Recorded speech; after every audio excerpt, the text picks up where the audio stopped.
that dream means for me that there's actually the path that I'm into it is the path that I'm okay, that I'm fine, that everything is going to be all right, no matter how dark it looks sometimes or how narrow this street can look or anything. There's always a way out. And I believe in prayer. I believe in meditation. I believe in all the things that make you feel you. And art and painting and drawing is one of those. Okay, I was born with that talent. Hello, and welcome to Grief, Gratitude, and the Gray in Between podcast. This podcast is about exploring the grief that occurs at different times in our lives, in which we have had major changes and transitions that literally shake us to the core and make us experience grief. I created this podcast for people to feel a little less hopeless and alone in their own grief process as they hear the stories of others who have had similar journeys. I'm Kendra Rinaldi, your host. Now, let's dive right into today's episode.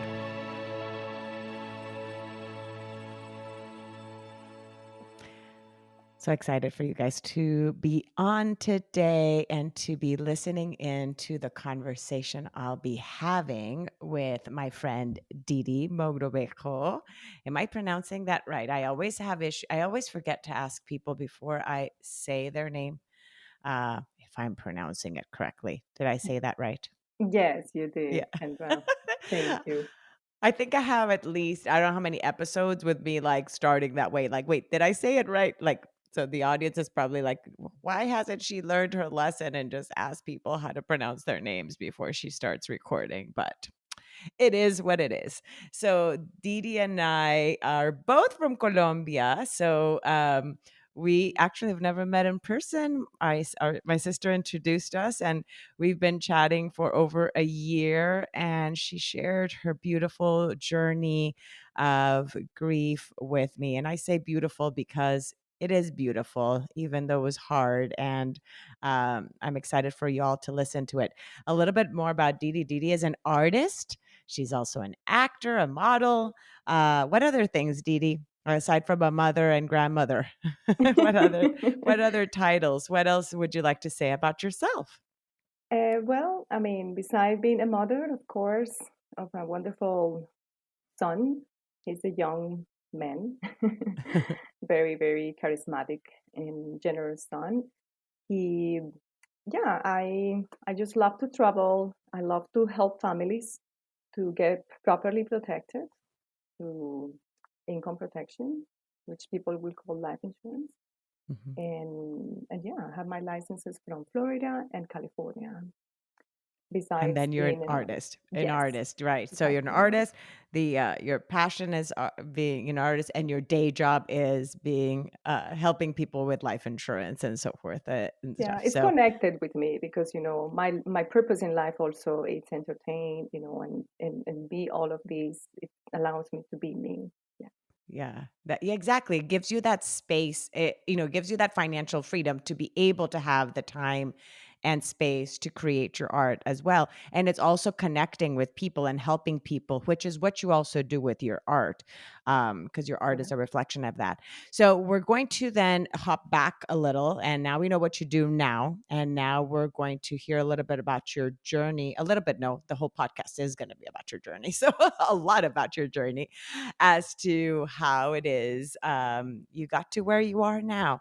So you're then from Colombia. Tell us about your life and about becoming a mom, a young mom, and then your journey of becoming a grandmother for the first time, and then the grief journey, which to the listeners will share now, just so that you know what this is about, and that way you could choose also to listen. We're going to be talking about her grandchild who passed away some years back. So that is the journey. So go ahead, Kendra, Didi. this is a hard task for me you are putting me to say the whole life of me. I mean, it's been a Okay. long, I a love long trip. I don't want to take everybody here. Like, No, probably it's gonna wait, be for weeks or years. no, okay, we can do the cliff notes, the brief version. So Colombia, I mean, you could go that way. You can do the highlights of your life. How about that? Wonderful. I think it's great. Yeah, like bullet points, a little Yeah, bit, there we go. claro. Bullet points. Exactly. That's what it is. So Okay, tips. wonderful. Thank you so much for this wonderful time that you are actually doing this. This is very important. I always talk about your podcast because I think it's vital that people know about grieving, and that they know that they have a place to go and they have a community. So I'm very grateful that you're doing this for the community, and besides the coaching therapies that are amazing. So yes, I grew up in Colombia, and I was living there in Cali also same time. I moved to the US in 2005. I was married with a beautiful family. So then I got divorced. Of course, I have my son very young. I was 14 years old when I had him. So just imagine that 14-year-old baby, pretty much, having a baby. Okay. As a matter of fact, yes, it's been 24 years because he's Wow. 24 now. Wow. So yeah, well, I'm not going to say how old I'm going to be, but You're you young. please calculate it. They could calculate exactly from four. If you had him at 14 and he's 24, people can Yeah, calculate your age there. But yes, you were yeah. a young mom. Just imagine, like, this month for me, when I had him, I was about to turn 15 years old, and he was my gift, right? And then, yes, many things happened. I lived in a convent with nuns. Okay, I decided to just move. I didn't want to be like a burden for my family, and I wanted to just be independent. So then I moved to a nun convent, and I was with him for a little bit of time. There was another young uh, teenagers, mothers for the first time. And it was a beautiful experience. So that was at that moment, I was very rebel. So what this experience did for me was to help me how to get a little bit more in touch with the spirit of God and things like that, right? Like spiritual side. Because I was very rebel, I was very for the dark side. So it was good. So then I moved in 2005 to the US. Wonderful, and with my ex-husband. So years later, after 8 years, we lived amazing life. So then I divorced. So then after the divorce, yeah, everything happened. I was young with this teenager, and then a lot of struggles. And my son and I said he's my son, but he's also my best friend. I don't know how to say that because he's Mhm. really, it's a No, I line. understand.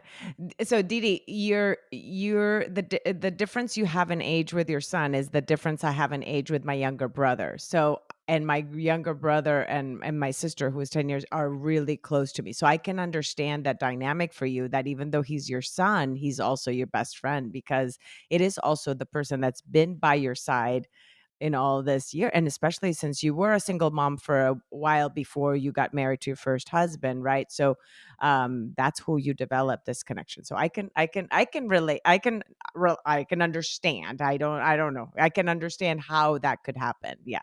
That's wonderful that, yeah, that that part, because it's hard to understand when you're now passing a little bit of the same situation or similar.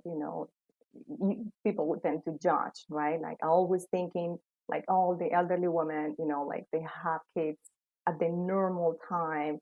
Especially one of the things that I hated, I mean, I want to say hate, but I dislike, was to go into the meetings, in the school meetings, because all the mothers, the majority of them were like, mid 40s, or like, the right time for the right age of the kids. So then for me, it was just like, I was always looked like I was the nanny of my son, or the younger, like the older The sister. The sister, sister. exactly Mm-hmm. like you. Mm-hmm.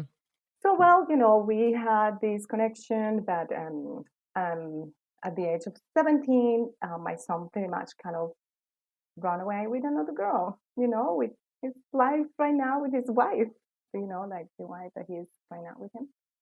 And yeah, they went to live together. It was very tough for me, okay, because I had this attachment, like this bonding with him, and suddenly he's gone, and I'm passing through all of these upside downs in my life. So then it was really hard, that part. I just want to go into details, but yeah, No, I wanted to ask, is that at the same time as you were going through your divorce that he then left? Is that around the same time? around the same time. Yes. Oh, yeah, that's my gosh, that's a whole other grieving chapter there, just there, divorce and then your child leaving. Yeah. Oh my gosh, Didi, that's a whole other podcast episode. Pretty much. Yeah. Well, we're summarizing here a little quick. I Yes, mean, yes, I don't want yes. to get too much, but I just want to get into the point where, so then you can have an idea, of what a relationship was. It wasn't actually, never was probably the best, like mother and son so connected. It wasn't like that because I was a very, um, I don't know if you can relate, when you cannot give love or receive, it's like something is blocked in you that you don't know what it is, probably traumas from your childhood, maybe so many things that's, if you haven't gone through proper, like cure or healing, so then you come in dragging all of these things. So then that's what happened. And I wasn't able to kind of really bond with my son. So that when these things happened, that he left this girl, which is, by the way, she's also an amazing person. So, it is a shock. Yeah.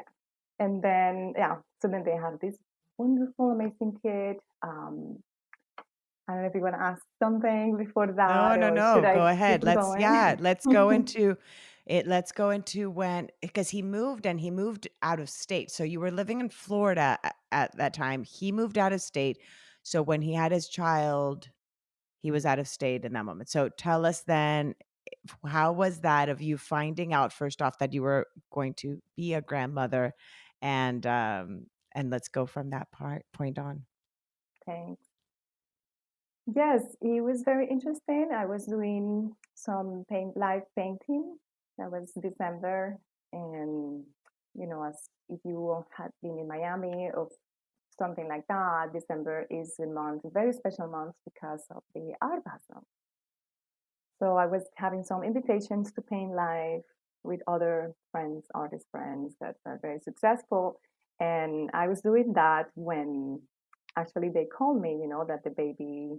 But before that time, like after we get to the point, I wasn't really in touch with my son that much. We were very separated. And I asked him, I said, do you want me to go or anything, for bearing the baby, just probably. Yeah, but I wasn't really insisting because of the relationship probably that I didn't have with my son and daughter-in-law. And of course, being separated, it's hard. But then, yeah, I was right there. I was doing my live painting, and they just told me, they called me that night, and they said, "Oh, the baby's it's here." And I was like, oh my goodness, that's so amazing. I mean, the feeling of like something so like a life is born from, it's your sons. I mean, it's amazing. And yeah, I just wanted to see him, and to see how he looks like and everything. And it's very sweet. It's very different. Very wonderful, touching experience for me. Yeah. I never That's love him. That's beautiful. And so this is in December when baby Leo is his name, Mhm. when baby Leo was born. And then because of then the distance, then we were trying to figure out when you were going to go and visit him. So how long did it how was this? And I know you were doing the art basel. I don't know how many weeks that lasts. Is it a week? Art basel, is it a week or a weekend? Yeah, it's a Uh, week. okay. It's an So intense. then So then tell us, and how was that? Was your son at that point also asking you for tips on parenting at that point? Was that, at least it broke that distance of communication, right? That you guys have had, because he had to tell you that the baby was born. Did you guys start communicating a little bit more at that point when baby Leo was born? Not really. Not It really. wasn't that, it wasn't that communication at all. We're a little bit kind of living in our own lives. I was there, but I didn't want to be so intruder. Hmm. And yeah, it was hard, that moment. I don't even know how to explain it, but so yeah, at that time I was working in retail, which is, in December, you cannot pretty much think about going anywhere because it's where the holiday parties are. So then you have to really be there, right? So all of that, plus I think my priorities at that moment were a little bit messed up. My priorities, I didn't have my priorities kind of clear at that moment. I think part of my priority was to just leave, and like go and see this newborn, that's just coming. But things were like, oh, I just started this job. You always give excuses to yourself, And then I asked my son, and he was like, no, you don't have to come. You can come in February. We're gonna go in February. We're going in February. This is very cold in here, whatever. So there were a lot of things, like before that. And I said, well, maybe you're right, whatever. So I didn't really put a lot of emphasis on going, and do this. That's a big lesson for me because now whatever is happening, again, I must be there. And, of course, I'm going to put the priorities, where they need to go. I wanted to say, Didi, that, and by the way, to the listeners, Didi and I, we've had this we had this conversation before we recorded this podcast some months back, and unfortunately, technology was not in our favor that time, and so we're recording again. So this is another time I'm listening, but you know, even though I had already listened to the story, you said something different this time that I realized, and it was that aspect of, my priorities were not, in the right, like how in that moment you kind of like said, oh, well, I'll just do the job, and there's always time, right? We always think there's time, oh, the baby was just born, I'll just go in February. There's always time. um, so first off, I wanted to say thank you for being so transparent, and also for being so honest with yourself, to know that your priorities were different. That takes a lot of courage, and I just want to honor you for that. As Mm, my so yeah, I want to honor you for that courage of taking that responsibility of, like, that your priorities were different at that time, that's why part of the reason that you didn't go when baby Leo was born. So thank you. Thanks a lot. Thank you for listening and for noticing that. I think it's my goal to share this with the world and to whoever is open to hear this, right, and get something. I hope everybody will get something out of it. Yes, no, thank you. It is because, a lot of times it's easy to blame others, or to do those kind of things of the of situations in life, but it is way harder to take responsibility for our own kind of part in things, of maybe not having had the chance, to meet somebody or be there for somebody at certain time. So I would just wanted to just say acknowledge that from you. So then let's fast forward. Then you would chat with them via. Would you do FaceTime to be able to see baby Leo? How was that, seeing your grandchild on video and all that? Please share with us. It was the most amazing thing, and for some reason these babies are born this time, and they're just smiling. And if you can give them a phone, I'm pretty sure that they find anything in the phone. It's like 1 month old. I don't know how they do this, but it's something. It's wonderful. But this kid, his face and his hair was like, all, Standing up? yeah, Standing standing up like a up. mohawk, like a Yeah, mohawk. Yeah. yeah, and all black, and his face, like a rounded face, very cute, and he smiled at me. That day I was at work and I was in the parking lot and I was looking at this, the car, and they put the baby there, and oh, it's so sweet. It's just like, I don't know, that day, Kendra, I felt a different kind of love that I Mm, never felt before. It was a love that it was a line, like when you're like so cold, and then you go to a place that they give you, like, I don't know, warm chocolate, and they kind of give you love, that you feel mm, this dim light, and this feeling of like harmony and peace. mm. That's I felt that. Wow, I just got chills because you just mentioned even before that you had been with like your relationship with your son was one in which you had walls and blocks basically and not allowing yourself to really truly connect in a way that allowed you to give love and receive love. And by the time that then you became a grandmother, either baby Leo broke those walls, or and then you were already at that point, or things had already kind of started to shift with you that you were already to feel that.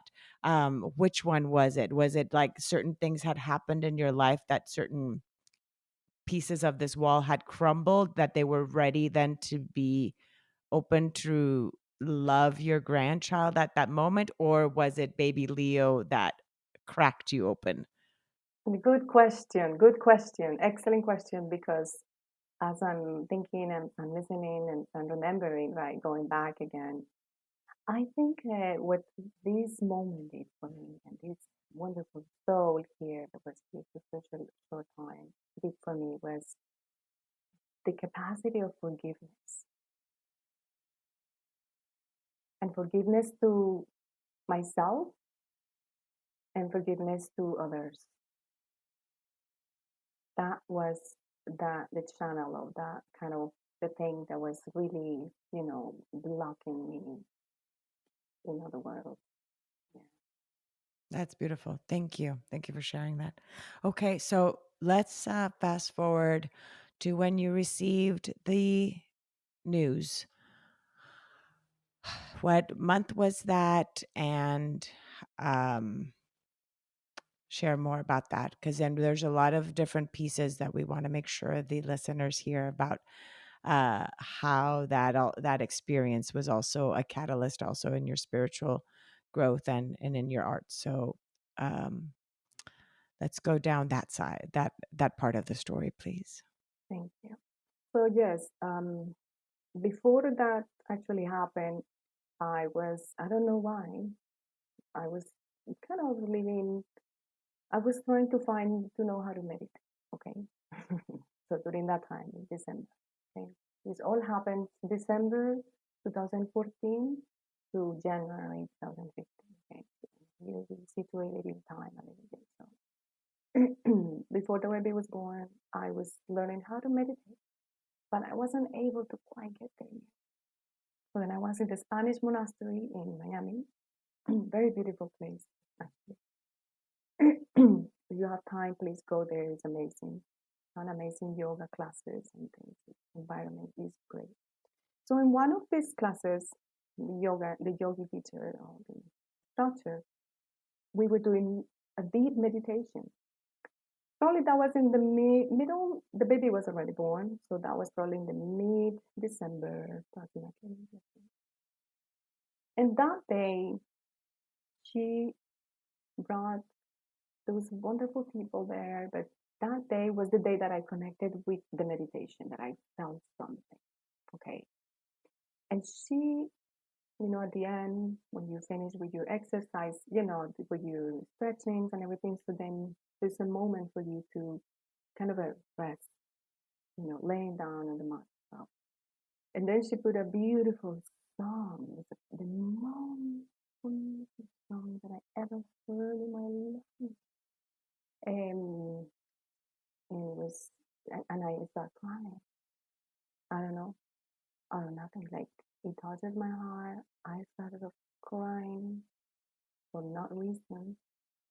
No reason for me to be crying in a yoga class.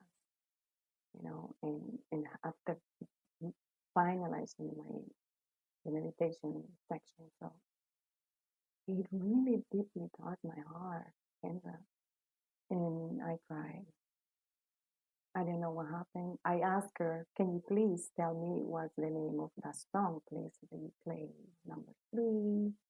And and she said, "Yes, of course. I can give you, the name of the song, and I can send it to you. It's okay." So finally, yeah, everything happened like that day.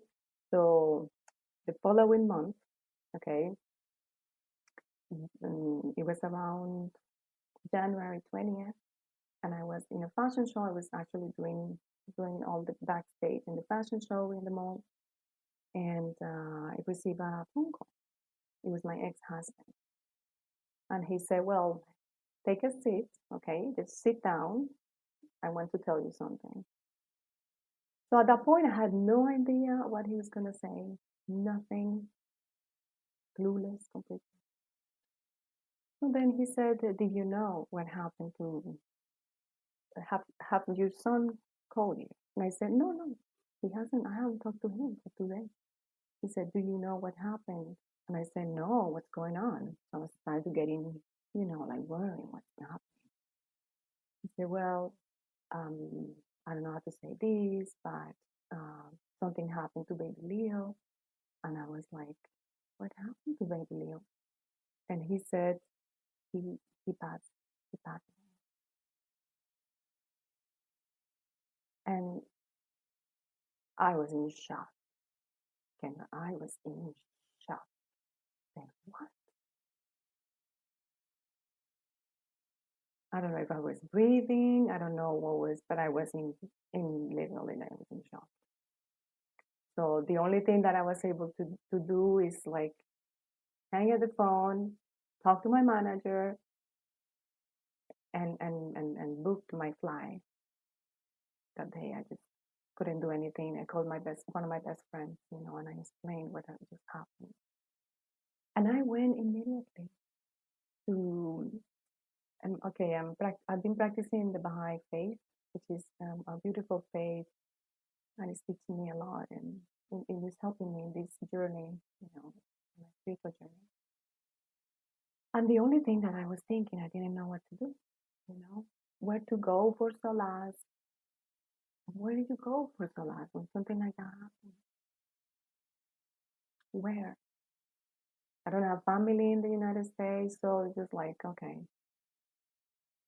And I went there to these amazing writings, and of course they gave me solace. But what I felt was an extremely a strong will. It's like you got to go there and help. Be with your son. You have to be with them. Something's pulling me. You have to be with them right now. Yeah, effectively, I've got everything. Even the flights were like super inexpensive, and everything was ready to go. And I went there to help them, to be with them. So you arrive, and thank you for sharing that. And I know that reliving sometimes those little memories of when you find out the news and things like that, it stirs up again all emotions. So you fly to Tennessee. Tennessee is where he was, right? No, Kentucky. I always get confused. Which state was he living in? In Tennessee, yeah, he was Tennessee. living It in was Tennessee. Tennessee. Okay, it was. It was okay. I wasn't far off. You fly then from Florida to Tennessee to then be with them during this time. And um, what was the next step? Like, did he pick you up? Did you go to their home? Like, how was that encounter of you seeing them? Yeah, no, they didn't pick me up. Of course, I went to the house, and baby passed away. So they start telling me everything, right, what had happened, and there's so many things that I didn't understand because I hadn't seen him for quite a while. Mm, The moment I saw him, of course, I gave him a big hug, and I just say, I'm here. I didn't want to say anything, but my presence there was saying it all. Hmm. So that moment is a moment of like you forget about everything, you know, and you need to be really have humbleness, and readiness. You got to be ready. You got to be humble, and you got to be there, present. Hmm. So that was a moment of presence. That Mm. brought you to be present. So let's talk about then when decisions in terms of burial and so forth, um, and how you then contacted the Baha'i community then in the city of Tennessee where you were at. What city was it again that you were in Tennessee? That was Nashville, and they were living a Nashville. little bit far from Nashville. It's a very cute little town. It's called Jackson, and they were Okay. living in Jackson in that moment. So yeah, they have to kind of transfer the body. Baby's body was in a place first, and then unfortunately they weren't doing a good job. So then I said Mhm. we have to take him out to another place because this place is definitely not doing a good job. And they wanted to cremate it, the body, not the baby. I'm sorry. They wanted to cremate the body, and then I just said no, you can't do that. So, and partly was, yeah, because of your own, and we share similar, we share the same faith. Where I'm also a member of the Baha'i faith, and in the Baha'i faith, cremation is just not part of the way that we do things. Not we respect, of course, that is what other religions may do. It just doesn't happen to be part of our practices. So you didn't want uh, baby Leo to be cremated, and so you then contacted the Baha'i community to then be able to see how they could help you. So please share that, because I know you were talking about like how you felt so alone, right, in this moment. Like, where do you go? You seek then for comfort in the prayers and things that kind of just bring you that peace of mind, the solace in your whole, in your heart and in your soul. And so how did that then play a part then in this next step of burial and so forth, please? Yeah, of course.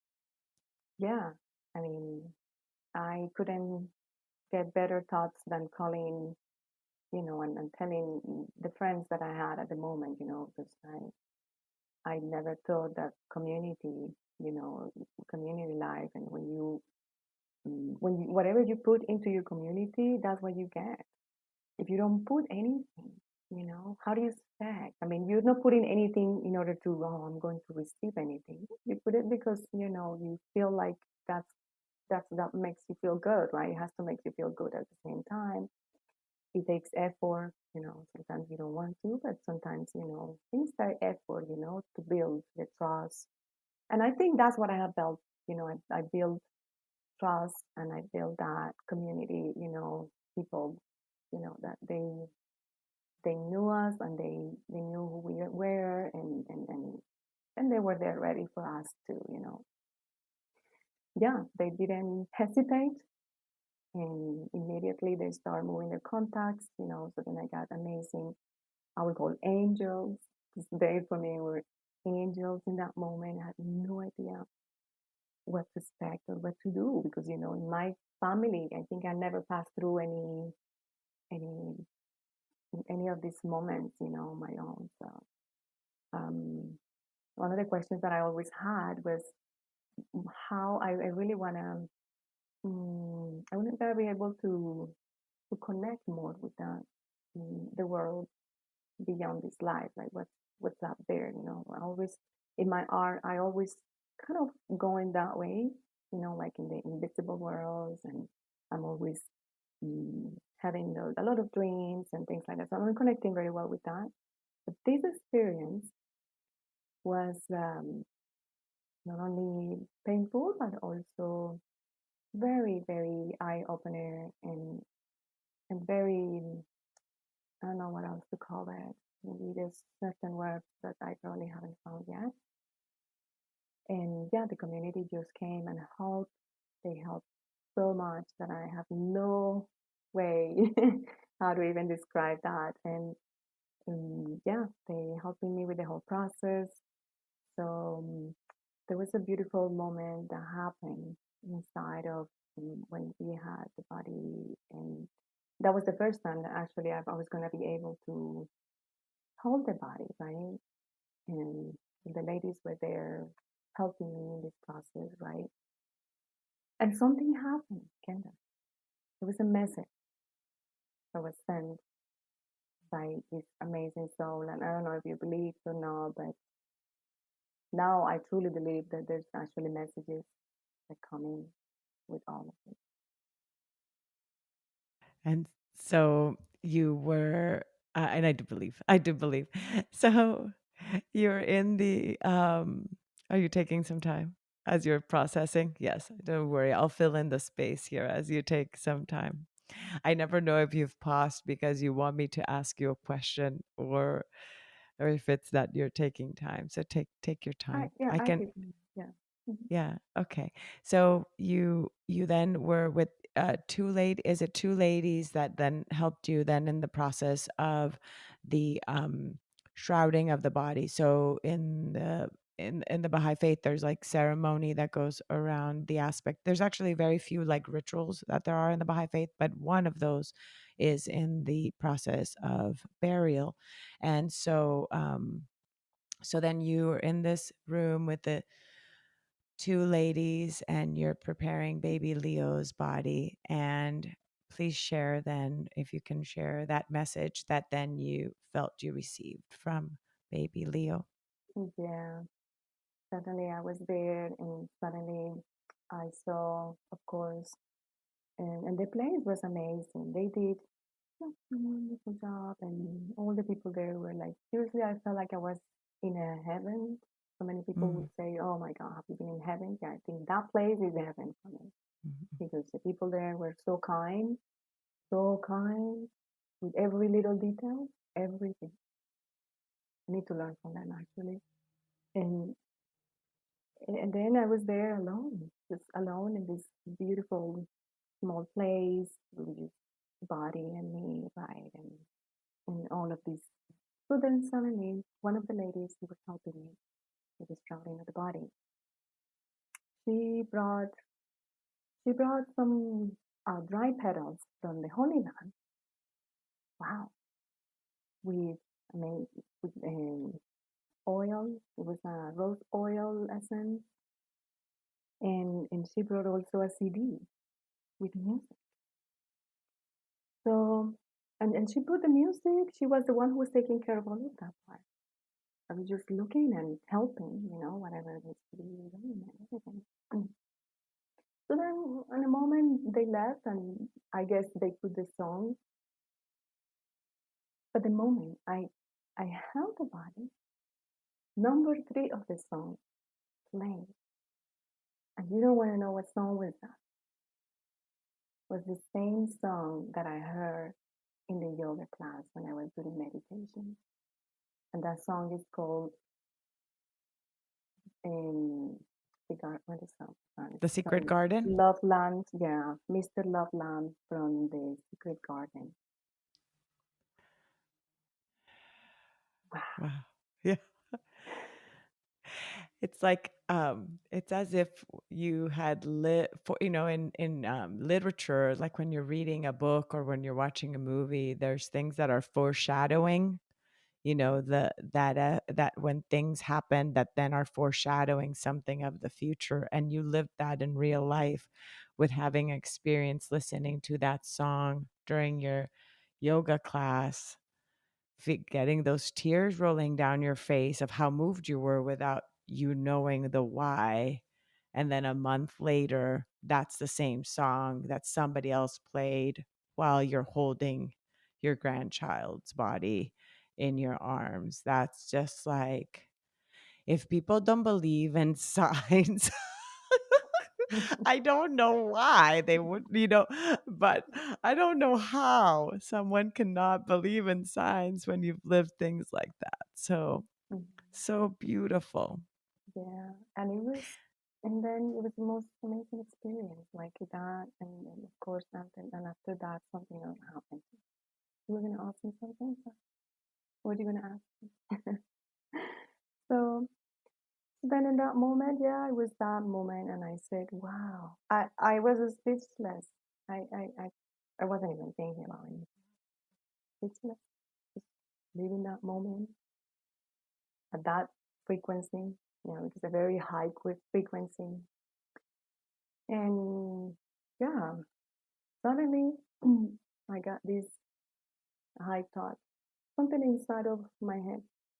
There was like a little voice, boom, came in, and the message was very clear. This is this is okay. You should be here. It's fine. This is needs to happen. Okay. So that gave me that message gave me tranquility. You see, because oh yeah, this is supposed to be happening. Okay, so it's nothing wrong. You know, it's happening. It's supposed to be happening. So, but the next message was very new for me. Okay, and it was that the life, that the unity of the family was the most important thing in this world. And then I needed to kind of digest in that, right? The unity of the family is the most important thing in this world. That was the message. And that everything was okay, that it needs to be happening like that. That's so beautiful, especially because you had an estranged, a little bit of a estranged relationship with your son in the past, and that's the message that you get, uh, and that responsibility now after having that message be given to you, right? Of then, okay, that's the most important now, the role that I'll play into creating that. So I do want to go into that, but let's go back to this number three because I want you to then share the number three. Then was the number of the song in the CD, and number three was also then tell us the other thing that number three played a role in. Yes, it was the plot where the baby was. It was the only it was the only one that was actually available. There were others, but you know, it was different. So we, and it happens that that cemetery had a special side for like behind. I didn't even know, and I didn't even care to tell you the truth. You know, I wanted it just to be given an honorable, let's say, Space. memorial and Hmm. space. And actually, yeah, it was that was the number, yeah, number three for the song, number three for the plot, and and that was his number, you know, and that was his son, you know, the song. So we already have, and that was his message. So it's a spirit that, because probably he's so pure, he didn't have to be in this world for such a long time to bring Mm. us together and to help other souls advance, you know, and move on to this living process. That's so beautiful that you were able to see that wisdom, that the role he played in coming to this world in such for such a short period of time to this mortal plane, that he still served his mission of bringing you then closer to your family. So can you please share about that? How then did that message of the family being the most important thing in this world, the family unit and the unity of the family, shift then your relationship with your family, with your son from there on? Wow, yeah, it was immediately. It was a change completely in my heart. Like there was a Diana before and Didi after. So I mean, it was a completely switch, you know, like from darkness to light. Just put it that Mm. way. So and everything felt just like so real, right? Like oof, you get this aha moment that just come to you, There's nothing else you can do. There's no place to go back because you don't want to go back. Right. No. It's like an awakening of your soul. And then let's talk then about how that experience, how that spiritual experience then also has impacted your art. And let's dive into that because your art has been now also one of these tools for your grief journey as well, and then just how you're expressed. So please, let's go into that. And I want to again say thank you for sharing um Leo's story with us, and that hard moment. So if it's okay with you to share now how that experience has now impacted your creativity. Yeah, thanks. It's fine. Yes, it's been a switching, from one place to another, right? And yeah, the next day, I mean, everything happened. There was an amazing memorial. The Baha'is were there, people that I didn't even know. There was a beautiful lady who was singing. Oh my God, she was singing like the birds, like amazing. And then I was looking at all of these people that I've never seen in my life before, and they were all coming together because of this soul passing. And I was like, who is this person? They don't even know me. What are they doing here? It was like, this is family. So then I realized that we're a family, like humanity. We're all family. And it doesn't matter, you don't have to be family in your blood, because sometimes your family, your blood family, don't even close to you when these things happen. They can't, maybe, or they just don't want to be there. They're not in the moment or anything. So that's what we realized, a big realization for me. It's like we're a big human family here, undeniable. Nobody probably would be able to do that better than what they did at that moment. So, it's a moment of trust, a moment of faith. It was a moment for me to say, wow, they got me, and they don't even know.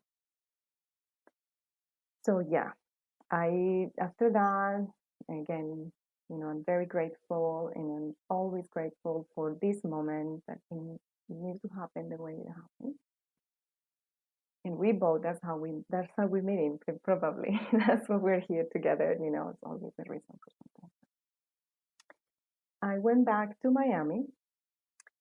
There was important part here, about the first light of the sun in the morning. That also, it makes me believe, it makes me realize that it was this beautiful soul talking to me as well. But when I went back to Miami, and I was going back to my activities, right, again, I don't have any grandkid anymore physically, but I know he lives somewhere, lives in my heart. And he's here, he's everywhere. You see? No going to me. He's always going to be my first grandchild, my child, and his baby Leo. And he's the author of all of the paintings that are coming back, that coming that I want to create. So I came back to Miami, and then after the day after that, all of this happened, the next day, I had a dream. I guess what the dream was. What was it? Share. Yes, it's one of the paintings that you can actually see in my social media channels. And there's a little story about that, of course, very short. It's not as long as this one. So you're actually very lucky if you are, if you're tuning in with Kendra's podcast, you can hear the whole The whole story. story. Yes, and this baby just, wow. I mean, the dream was very clear too. Okay, just imagine a beautiful, like a horizon. Just imagine the horizon, right? The horizontal line, and then in the back of this, mm, there are like the pieces of a piano, like the black and white pieces of the piano. That's beautiful harmony, like tones and music. Something was similar like that. And then as you come in this way, something comes into your way. It's a beautiful path that's coming from that horizon that's very far. And then the path is just starts coming into your heart, like it literally comes to your heart, like comes to you. Then besides on the sides of this path, okay, and it's a curvy path, okay? It's not a straight path. It's like a little curve. It has some curves and everything. And then on the side of all of these, the flowers just start coming bigger and bigger and bigger and bigger and bigger and larger and larger. So then you have the little ones and you have the larger ones coming also to you. And those flowers are like different colors and like wonderful, amazing, like a beautiful garden, like full of flowers and different colors. So this path, it's yeah, it has. So then that's pretty much okay. It's very basic, That and I that was your dream. That was your dream. The horizon, the kind of like the keyboard, was it the keyboard kind of a piano with the white and the black keys at the back, and then a pathway winding from this horizon straight to your heart, and flowers then on the sides. I would just get bigger as they come. Okay, so that was a dream. Then how did you turn that dream into an art piece, and what did you interpret from that dream, and what did it mean to you? yes, it is. That mean dreams. I mean that dream means for me that there's actually the path that I'm into it is the path that I'm okay. That I'm fine. That everything is going to be all right, no matter how dark it looks sometimes or how narrow this street can look or anything. There's always a way out. I believe in prayer. I believe in meditation. I believe in all the things that make you feel you. And art and painting and drawing is one of those. Okay, I was born with that talent. Yes, I had that talent since I was little. Always was drawing, always was painting, always creating something new. But I never had honor. You see, this is important for artists who are emerging artists and they don't believe in themselves because they don't believe they're good enough. They don't believe that the things that they have to give to the world are important or meaningful. So I would say to all the emerging artists or somebody who would probably decided to do another career because art is not going to be paying the bills or whatever things that they put into their hearts, their heads, just reconsider that.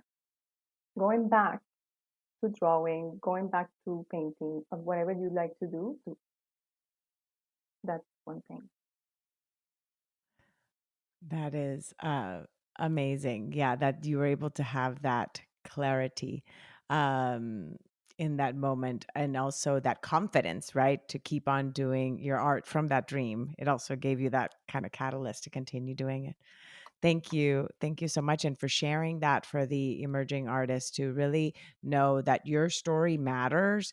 And that's the thing. It's not even about the talent itself, but the story behind the talent and how you can transport somebody by what you do with your art and how you are able to touch somebody else's heart in that journey. That's what truly is what matters. And that's why each artist is so unique, because we all are so unique and everybody kind of relates to a different piece of art, music or visual or theatrical piece of art differently based on their own perspectives and ideas. So there's room for everyone to express themselves. That's Right. correct. That is Yeah. correct. And even if you think you're not good at it, but if you're doing it, make you happy and makes you, connect with something bigger than yourself, just keep doing, listening to that Mhm. voice, of intuition. So now I call myself an intuitive artist. Okay. That's the good thing about United States. as soon as you start noticing something about yourself, it's like, okay, now I'm an intuitive artist. That's good. Uh-huh. And I'm actually honoring, the gift that I have. I Mhm. have a nice Facebook page now. I'm in the process, I'm still in the process, and I always will be in the process. But you guys, everybody who wants to, like see what I'm doing, please, yeah, Check there's it a lot out. of information there. And I'll be sure. Do you want to say the name of your website? I'll make sure to put it on the show notes. But from your website, that they can find your social media pieces as well to follow. But would you like to say the name of your website? I have an Instagram account, and I Okay. also have a Facebook page right now that Okay. I'm building a Patreon page for the ones who really want to get deep into what I'm doing right now. There's different art projects that I'm doing for, yeah, with other artists as well. And the process is being a process, okay? So Yes. it's Yes. at the IG page that you're gonna find is at De, as in Diana, Mogrobejo, my last name. So it's D Mogrobejo, and I'll De make sure Mogrobejo. you guys have that. You'll have that in the show And notes the to be able website to is access. De Mogrobejo. Yeah. Yeah. But it's in building. Yeah, I'm building it. So please, Yeah. So let's. that's in the building process, and in the meantime, you can go to Instagram or Facebook. And Um, Facebook page is like uh, Dika Paintings. You have a little per- bit more information there. Yeah. Dika Paintings. Perfect. Thank you so much. And one last thing, because I don't want to forget people to know what's happened also with your life. You have now a granddaughter as well now. Yes, Yes. that's So true. your son was and his wife have now another baby. And what is your granddaughter's name? Her name is Miyuki. Miyuki. And Yeah. she is how old now? She actually turned 3 years old. No, she's three. Yeah. She turned 3, Yeah. yeah, in August. In August. Yeah. Um, so that and the relationship, it just because we were kind of like in that thing, your relationship with your son and with your sister-in-law and now with your granddaughter, how is that relationship? In one word, unbreakable. Oh, oh, man, that's goosebumps moment right there. Wow, the fact that you could choose one word, amiga, that is beautiful. Oh, That's I got coming from the chills. heart, straight from the heart. Ah, I just that's probably gonna be the title of this one, girl, of this podcast. Thank you. That I is love so you. beautiful. Love you too, Didi. Thank you, Diana, for Diana. that I call her you Diana because I know you more as Diana than Didi. But thank you so much for sharing your journey and for sharing how this journey of grief has led you to now have this unbreakable relationship with your son and this unbreakable uh, dynamic that you have with your art and with the world. So, thank you. No, thank you for having me here, and it's a pleasure to be here with you all It was my honor. Thank you. today.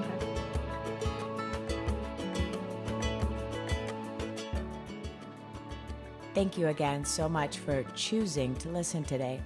I hope that you can take away a few nuggets from today's episode that can bring you comfort in your times of grief.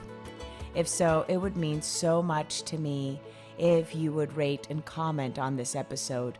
And if you feel inspired in some way to share it with someone who may need to hear this, please do so. Also, if you or someone you know has a story of grief and gratitude that should be shared so that others can be inspired as well, please reach out to me. And thanks once again for tuning in to Grief, Gratitude, and the Gray in Between podcast. Have a beautiful day.